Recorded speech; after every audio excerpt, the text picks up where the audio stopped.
I greet you in the name of our Lord Jesus Christ, and I welcome you to HealthPort. HealthPort is a program brought to you by Okade University School of Public Health, together with Church of Uganda Family TV. And this program is centered around maternal and child health, early childhood development, and other public health concerns. So, if you've been following us, you realize that the whole of this period we are with students from Okade University students, from Okade University Environmental Health Students Association, and we are tackling most of the issues to do with environmental health. But before we go into today's topic, I also want to remind you that Okade University Environmental Health Students Association is having its 18th annual scientific conference, which will take place on the 27th and the 28th of April. Now, I'm just reminding you that just in case you want to be one of the panelists, one of the presenters, what you need to do is to send in your abstract. Now, the deadline is almost soon. So what you need to do is send in your abstract on MUEHSA, which is MUEHSA, at Okade University School of Public Health, which is musph.sc.ug. Or you can as well contact the president of MUEHSA, who is also the chairperson organizing committee, on 0773392626. You'll get more of the details about the conference. Now, today with us is Tom Okade and Wanyama Emmanuel Melvin. Wanyama is the Publicity Secretary of MUEHSA, and Tom Okade is one of the members. We are here to discuss issues to do with road safety, especially when it comes to the school-going children. We know schools are now open. Our children go to school now. We want to discuss their safety on the road as they go to school. Tom, yes, you're most welcome to this show. Thank you so much. Yeah, we are grateful that you're here. Emmanuel, thank you so much for showing up. Thank you, sir. Yeah. I'm also grateful that I'm here, and very grateful for this partnership that have made us be able to be here for the show. Wow. So, just to start with road safety, you know, when you talk about road safety, people have a lot of interpretations of the word road safety. But I think I'll start with Tom to discuss for us what road safety means when it comes to the brackets of environmental health. Okay, thank you so much, Mr. Edwin. Basically, when we talk of road safety basically entails the measures put in place to protect the road users from road traffic accidents, injuries, and deaths. And when we talk of road users, basically we mean the pedestrians, the passengers, the motorists, the cyclists. And for the children that we are looking at today, yeah, they basically fall under the pedestrians and then the passengers. Okay. Yes. There's something you talked about, measures. We start from there. Yes. Are there any existing measures, like you say, existing measures? Are there any existing measures when it comes to road safety? Yes, on a good note, the existing measures when it comes to road safety, okay. For example, we have the crossing points in place. Yes, in some places, that's the zebra crossings. We also have traffic lights, yes, and then we also have, obviously, at most crossing points or most of the roundabouts, we have traffic officers who are enforcing road safety at those points. Okay. Yes. Wow. Emmanuel, we are looking at school-going children who are also in the category of pedestrians. Why do you think school-going children are more vulnerable when it comes to road safety? Thank you, Edwin.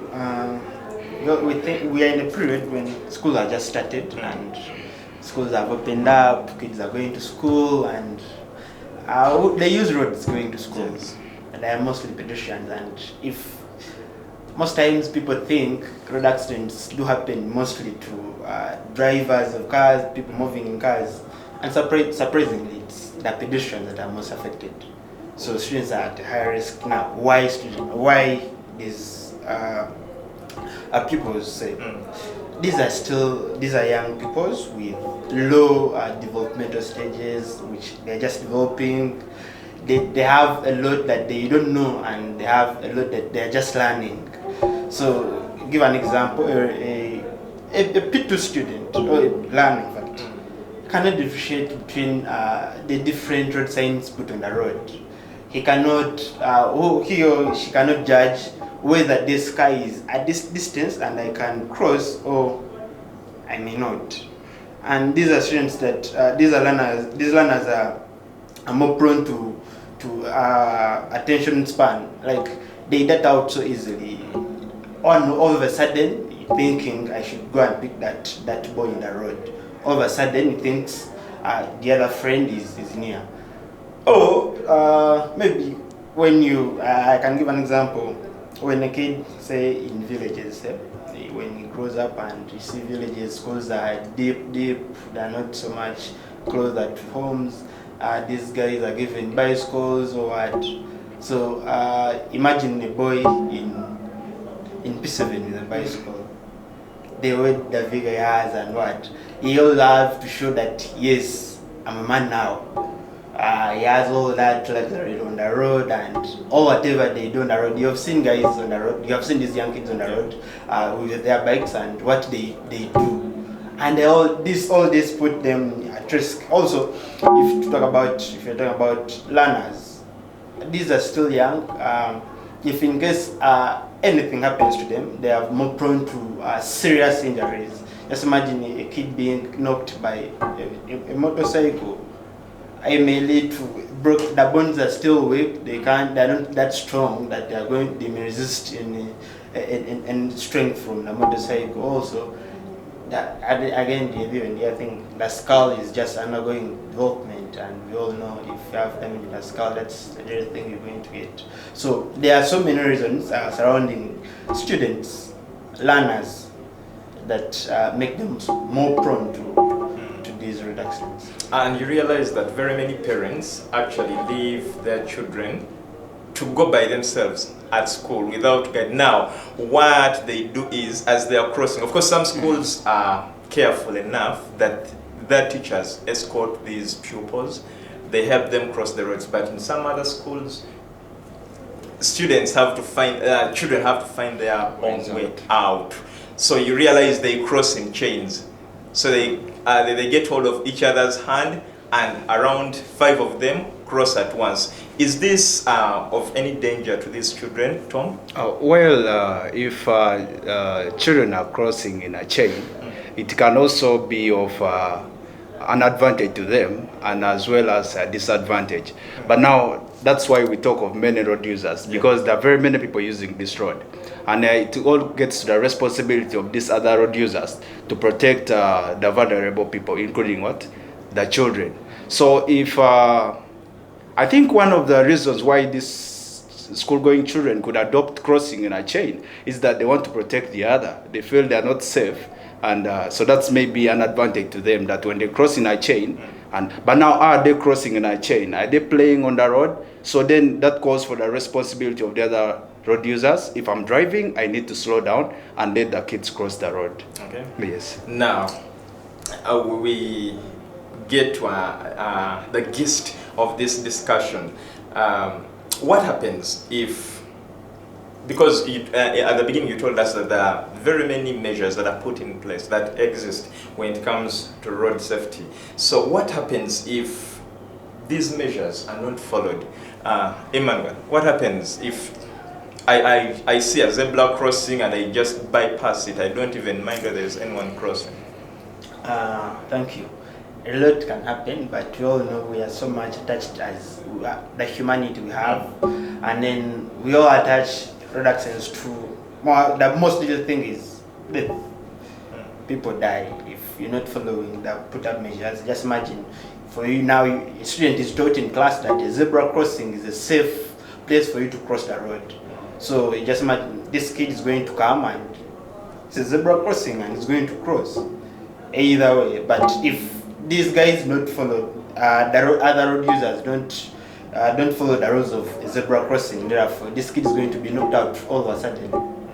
So there is a lot besides this. There are injuries that may happen, and you end up being disabled somehow, you're born whole, and all of a sudden you get an accident and your leg is taken off. And also, and then the other thing is trauma.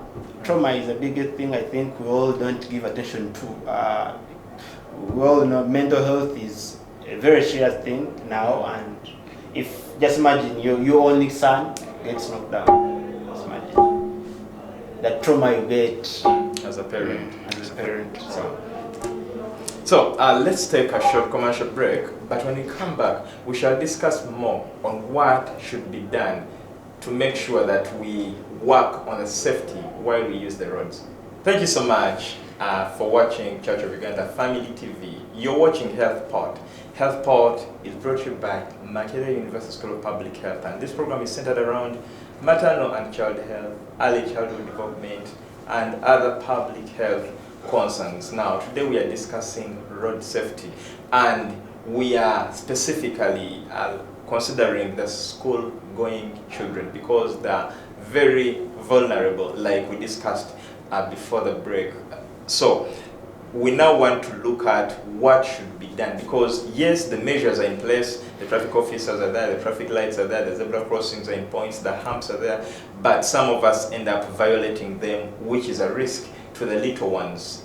This could be your relative that you're going to hurt, or even if you're not related to them, at least there is someone who sees this person as their all. Now, that is why it is a collective effort that we need to do in order to reduce on the road crashes. Now, Melvin, before the break, you had told us what happens if people do not do what they can do. So, at this very point, Tom, what I share with us the various roles of the different road users, starting from the pedestrian to the government. Okay. Thank you so much, Edwin. As I said earlier, this is basically a responsibility of each and everyone, including the pedestrians and also the parents, the school authorities, and entirely the government. Yeah, but when we look at the pedestrians, and those are the school-going children, yeah, for them all they need is basically to follow the road signs and rules. But they can only learn that if they are given the knowledge, if this knowledge and skills are imparted at schools, that's at school level. And then also, maybe now when I get into the school, what do the schools need to do? Obviously, the schools need to have this as part of their lesson time to teach these children basically the right, left, right rule of using the road. That is knowing that I'm supposed to first of all look right, then I turn left, I look right again, and then I cross the road. By that, they will be giving these school-going children some skills on how to cross the road safely. Then when it gets to the parents basically have to carry out supervision. They should escort their children to school where need be. And then maybe for the parents who, some parents transport their children to school, yes. So their role is that they need to drive safely in order to protect children from issues to do with road injuries. And then when it gets to the government, basically the government has to put in place the traffic crossing points, and then issues of improving on the roads, of which Melvin is going to emphasize on this. Sure. Yes, before we leave, we get to that point. You say some parents transport their children. I look at, sometimes in the morning as I come, I find borders carrying 6 children, taking them to school. Isn't this risky? Obviously, that's risky because imagine a crash happens, yes, because the road has every different, there are cyclists, there are motorists, so in case of any crash, this can lead to someone can damage the skull, or yeah, and most of these kids are not wearing actually helmets or nothing, and also carrying 6 on a bike, so they can easily even 1 in front and then the 5 behind. Yes, you can even a kid can fall off the bike. Yes, because there are many, and then because this is designed to carry at most 1 or 2 passengers. Yes. So Melvin, now I get back to you when it comes to measures. We are looking at safety of the road. We want to reach a point where the road is safe for every user. The pedestrian walks safely, the cyclist walks safely, the motorist walks safely. So what are the other measures that can be put in place? Thank you, Mr. Edwin. As of the WHO, the World Health Organization, it has what they call the safe systems approach to road safety. It outlines 5 categories of what you need to do to have a safe road. I'm going to go one by one. There is what they call safe road users. Safe road users are meaning pedestrians. We are talking about children. So what can we do to make sure that children are safe on the road, are using the road safely? So that's where what Tom was saying comes in. These kids have to be taught in school. They have to be told what have to be done on the road, which side to keep, and what to do when they see what. And then the other one is safe roads. Safe roads, I think this is one of the major issues now we face in Uganda. Safe roads. It's big in such a way that for a safe road, it needs to provide for every road user an opportunity to be safe on the road. I'm just imagining most of the roads in Kampala here, they are very, very, very low below the standards. Because you're on the roads you use, I'm very sure you haven't seen these other lanes, pedestrian lanes and what. There are so many that lack the pedestrian lanes. There are so many that lack those pavements that to protect, say, if a vehicle has lost control, that can hinder the vehicle from going to the other side. So there are so many roads that lack zebra crossings, and even these zebra crossings are not protected. And there are so many roads that lack road signs for purposes of the users. So there is a lot to be done, and this is more so to the government. Then there is what they call safe vehicles. Safe vehicles, ensuring that each and every vehicle, autobike or automobile on the road is safe. That's where I think government was trying to do so, but I think there is something making sure that roads, the vehicles imported in this country are not so much of old age. We bring in vehicles. You go to a car bond, and this is a very brand new car. When it has been, it was manufactured in 1990, and it has had over 10,000. I think the government is trying to help out in this, because I think there's now a regulation that a car that is 10 years old is not supposed to be imported. Yes. But also on top of it not being imported, yes. So we have brought in a new car, but it has to be serviced. I think this is more to, it's a two-way that you, the owner of the car, you have to make sure that your car is safe to be used on the road. You service it individually, and also the authorities doing different checkpoints should make sure that they do the checking, make sure that the cars or the vehicles on the road are safe, not just bring your old mechanical.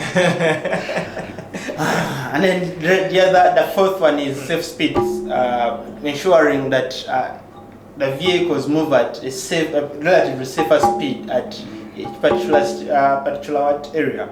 So you just imagine if there is a school ahead, there is a particular speed that you need to be using in your vehicle. And I think these signs mostly, they're there. These signs are there. The signposts, you see school ahead, and they put 20, they put 10, the things. Now the challenge we have, the biggest challenge is actually that most of our people don't go to driving schools, licensed driving schools. So someone learns from a friend, and so they can give someone money to help them process a permit, and then they are good to go. So they see these signs, but some can't even interpret them. That's where now we bring in the authorities to make sure that before you give that guy a driving permit, does he really know that what he needs to be on the road? Can he or she interpret the different signs on the road? Then the other thing, if I'm to come to the fifth one, is post-crash care.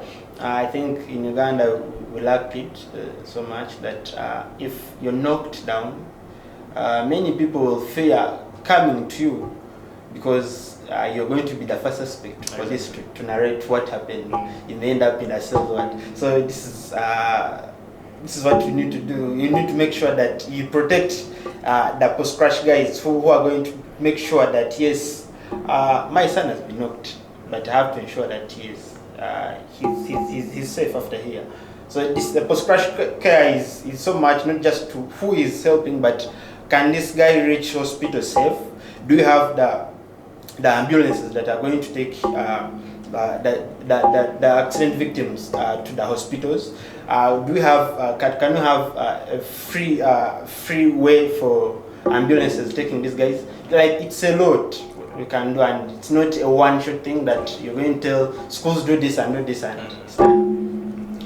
Wow, thank you so much, Emmanuel. Thank you so much, Tom. Now, Tom, in less than a minute, what are your parting shots when it comes to road safety in school-going children? Thank you.